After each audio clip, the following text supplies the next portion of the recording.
शहबाज ज़ैदी हमारे साथ मौजूद है। Thank you so much Shahbaz साहब for being on the program. Pakistan में अब ये एक रवायत है, जो नई हुकूमत आती है उसको कर्जा मांगना पड़ता है, IMF के पास जाना पड़ता है। सो अभी भी यही होने जा रहा है। व्हाट डू यू थिंक कि क्या क्या चैलेंजेस हैं एग्जैक्टली? बिस्मिल्लाहिर्रहमानिर्रहीम। फरिया देखें, बात ये है कि 8 मई 2024 के इंतखाबात ने पाकिस्तान के माशी हालात को मजबूत नहीं बल्कि ख़राब कर दिया है। मेरा मकसद ख़राब इस सेंस में कर दिया है कि एक बहुत कमज़ोर हुकूमत जो कि माइनॉरिटी गवर्नमेंट है, मतलब जो गवर्नमेंट में पार्टी होगी उसकी माइनॉरिटी है और बाहर से सपोर्ट मिल रही है, वो गवर्नमेंट में आएगी। जो जो इक़दामात आपने अभी गिनवाए हैं, जो सारी बातें गिनवाई हैं, ये सारी बातें करना ज़रूरी है, मगर जो भी पार्टी ये करेगी वो पॉपुलर वोट में अनपॉपुलर हो जाएगी। तो ये पाकिस्तान, जो चीज़ इस वक्त पाकिस्तान के लिए अच्छी है वो सियासी पार्टी की किस्मत के लिए बुरी है। तो मैं नहीं समझता कि जो गवर्नमेंट आ रही है, ये पहली बात तो ये इन चीज़ों पे अमल दरामद करने के बारे में सीरियस होगी, और अगर वो करेंगे तो वो अपनी सियासी ख़ुदकशी करेंगे जो उन्हें करनी पड़ेगी। मगर इसका हल जो है वो ये है कि वो एक लार्जर गवर्नमेंट की तरफ जाएं, अदरवाइज़ ये जो सारा कुछ हो रहा है इससे कोई फ़ायदा नहीं होगा और ये डिलीवर नहीं कर सकेंगे। तो आपने तो जो माइनॉरिटी गवर्नमेंट का एक वर्ड यूज़ किया, ये बड़ा इंटरेस्टिंग है, और आपने ये कहा भी है कि माइनॉरिटी गवर्नमेंट के लिए तो मुश्किल है ये फैसले लेना, बट इन अ वे बेहतर नहीं है कि गवर्नमेंट पहले ही पॉपुलर जमात नहीं है, so may be it's easier for them to take these decisions, या एक पॉपुलर जमात का होना ज़रूरी है?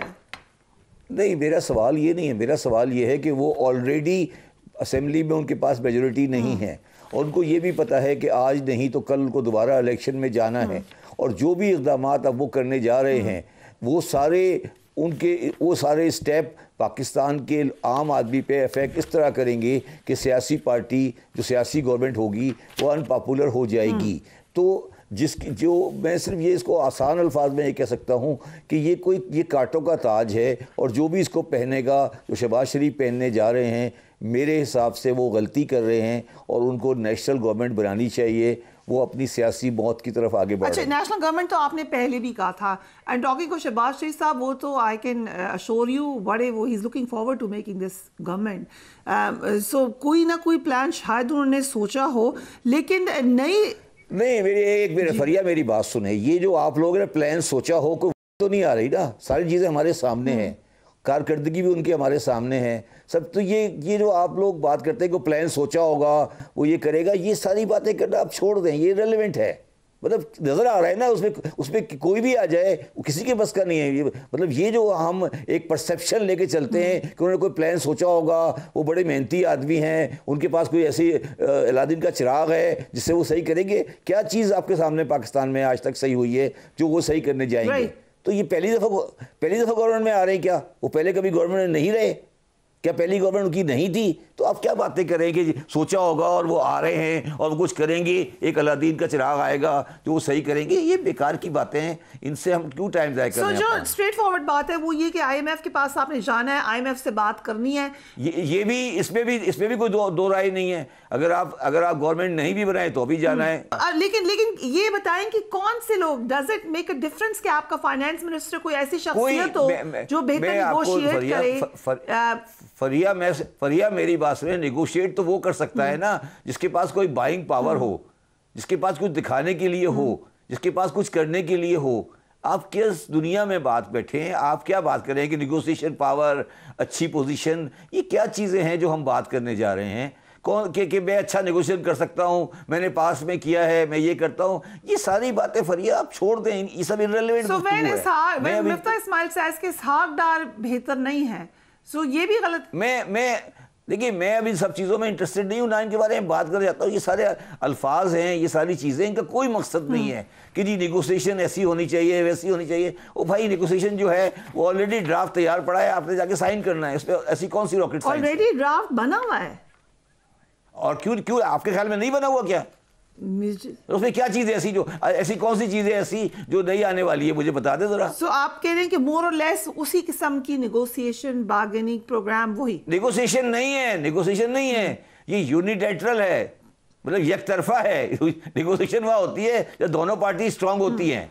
ओके, एक मेरा सवाल अपनी अंडरस्टैंडिंग के लिए है शफकत ज़ैदी साहब, इतनी दफ़ा हमने सुना, एंड आई नो आपका IMF के बारे में स्टांस बड़ा क्लियर है, बट हमने we've heard the other side of the story also, लेकिन जो भी मामला हो इस पे तो सभी एग्री करते हैं कि IMF जो आपको कहता है कि अपने मामला ठीक करें, या अपनी जो जहाँ पे आपने सब्सिडी दी हुई है या जहाँ पे टैक्सेशन के हवाले से, वो तो हमारे या अपने इदारे ठीक करें, ये आज तक इधर नहीं। तो आप ये तो वो सही कहते हैं ना। मेरा क्वेश्चन सुने सर, ये तो कंसेंसस है कि ये बात वो ठीक कह रहे हैं, ये आप मुझे बताए ना, आज तक किसी ने नहीं किया।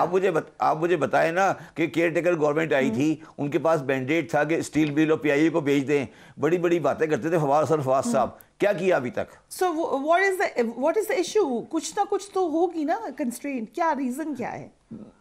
नहीं, देखिए हमारे मुल्क के अंदर जो लोग इस्लामाबाद में बैठे हैं वो पाकिस्तान को सही नहीं करना चाहते।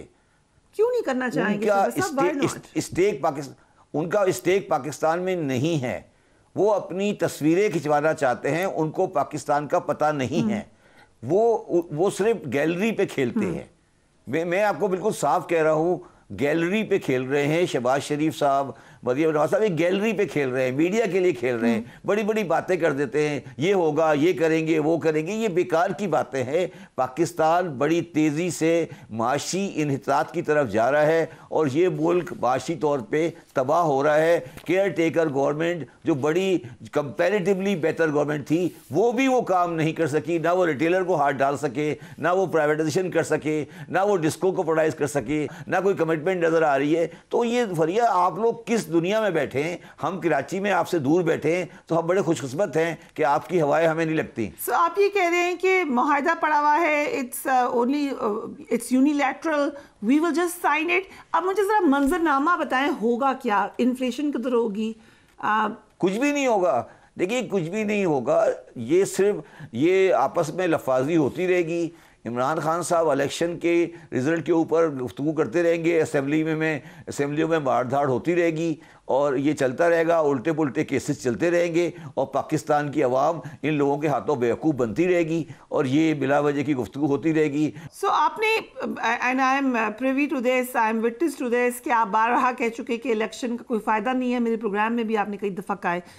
अभी आपकी ट्वीट मेरे सामने है, आपने कहा as per my work in Lahore, Karachi and Faisalabad, PTI-backed candidates have won at least 125 to 135 National Assembly seats and simple majority in Provincial Assembly.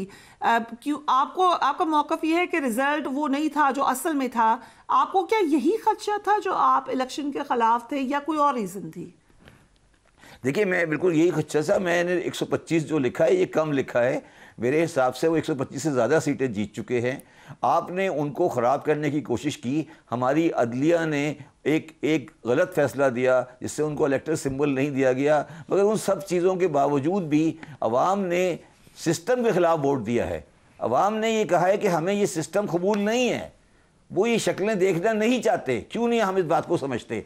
अब जो लोग आज गवर्नमेंट बना रहे हैं वो इस तरह की शक्लें इस तरह की बातें कर रहे हैं जैसे वो इलेक्शन जीत कर आए हैं, वो इलेक्शन हार कर आए हैं। तो उनको अपनी गर्दनें नीची करनी चाहिए, अपनी बातों को थोड़ा सीधा रखना चाहिए, अपने अम्मा अब्बा की तस्वीरें लेके नहीं चलना चाहिए, थोड़ा ह्यूमिलिटी दिखानी चाहिए। बट द क्वेश्चन इज कि आपने कहा कि इकोनॉमिकली तो हमारा एक ही ग्राफ है, कोई भी हुकूमत में आ जाए। देखिए, फरिया मेरी बात सुने। अभी टाटा कंपनी का जो GDP है, एक कंपनी का इंडिया का, वो पाकिस्तान के GDP से ज़्यादा है। तो मैं आज ये सोच रहा हूँ कि मेरे बड़ों ने पाकिस्तान क्यों बनाया था और हम क्यों पाकिस्तान आ गए थे। देखिए ना, आप सीधे सवाल करें ना मेरे से, आप उल्टी लंबी बातें क्यों कर रही हैं? आपके बराबर में एक मुल्क है इंडिया, आप उसके हालात देखें, आप उसकी इकोनॉमिक डेवलपमेंट देखें, आप अपने हालात देखें। आप क्या बातें कर रही हैं शहबाज शरीफ और IMF और ये और वो, पहले ये तो देखें ना कि बराबर में क्या हो रहा है। बराबर में देख लेते हैं, आपकी ट्वीट के थ्रू देख लेते हैं। आपने कहा UAE used to be close in economic ties with Pakistan. Yesterday Modi opened a temple in Abu Dhabi. आपकी पुरानी ट्वीट है। There is nothing wrong in it, but what has happened with us? Where are we going? So you're suggesting कि UAE as a safe haven जो पाकिस्तान की economic समझ लें economy के लिए था, वो अब नहीं है। देखिए मेरा मकसद कहने का ये है कि UAE वाले इन्वेस्ट कर रहे हैं इंडिया में। आप बात समझे मैं क्या कह रहा हूं, मैंने क्या लिखा है। UAE कहां इन्वेस्ट कर रहा है, तो ये क्या हो रहा है और हम क्या। Businessman settling in UAE a future Indian colony. Yes, मैं यही तो कह रहा हूं आपसे। मुझे ये समझा देना कि हम क्या बातें कर रहे हैं। हमारी जिंदगी बस शहबाज शरीफ और ये नवाज शरीफ और ये जरदारी साहब यही रह गया है कि हमारी किस्मत में और कुछ अच्छा ही नहीं है।